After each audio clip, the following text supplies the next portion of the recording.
Հերթ է էլի հեսա նայ մարդիկ ստեղ են ելել, մենք եկել ենք իրենք կայնած են ելել, իրենց հետևից հերթով շարվել ենք, որ հերթը հասնի մեզ հանձնենք։ Այնպես չի էլի, որ ինչ-որ ուրիշ մարդկանց ընդունում են, մերը չեն ընդունում։ Իրիկունը գալիս ենք, մյուս օրը դատարկում գնում ենք։ Չնայած էկոնոմիկայի նախարարի հավաստիացումներին, որ խաղողի մթերման խնդիր չկա, Արարատի մարզի Պրոշյան գինու գործարանի դիմաց խաղողով բեռնված մեքենաների հերթեր են։ Այս տարի հերթերը գալիս է Արմավիրից։ Այս տարի խաղողի այգիները շատ բերք են տվել, որ գործարանները գյուղացու բերքն ամբողջությամբ մթերեն, կառավարությունից ասում են աջակցում են վարկերի հարցում։ Մինչև 50%-ի չափով գրավի երաշխիքից բացի նաև վարկի մուծման 9%-ն են սուբսիդավորում։ Ու չնայած այս ամենին, Պրոշյանի կոնյակի գործարանի առջև հավաքված խաղողագործներից մեկը, որ խոսեց առանց տեսանկարահանվելու, պատմեց, մեկ այլ գործարանի հետ պայմանագիր ուներ, բայց ստիպված այս գործարան է բերել բերքը։ Որտեւ Արմավիրի զաուդները փակեցին, ես այնտեղ պայմանագրեր ունեի, բայց հələ չսկսած մթերելը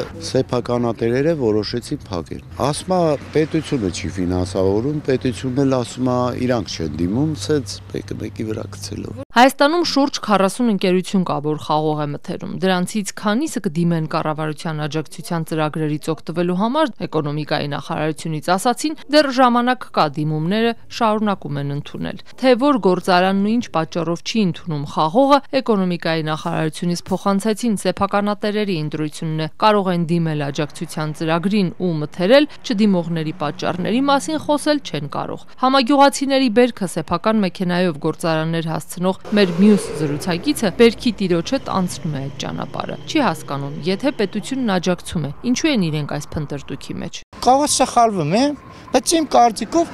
կառավարության ինչ-որ զավոդների տերերի մեջ այդ գործարանների մեջ ինչ-որ հարցեր խնդիրներ առաջացե,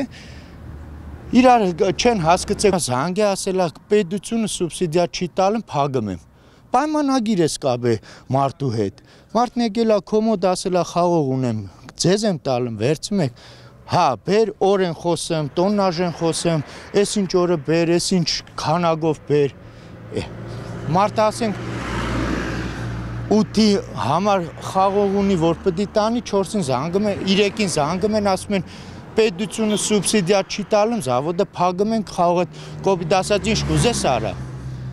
Բայց անելու բանը։ Ազատությունը դիմել է Արմավիրի մարզում խոշոր ընկերություններից մի քանիսին, պարզելու թե ինչու են մթերումները դադարեցրել, եթե մարդիկ պայմանագրեր ունեին ու չհասցրեցին իրենց բերքը հանձնել։ Պատասխան դեռ չունենք։ Իսկ էկոնոմիկայի նախարարությունից փոխանցեցին 1000-ից 1500 տոննա խաղող է մնացել մթերելու։ Դա էլ կանեն։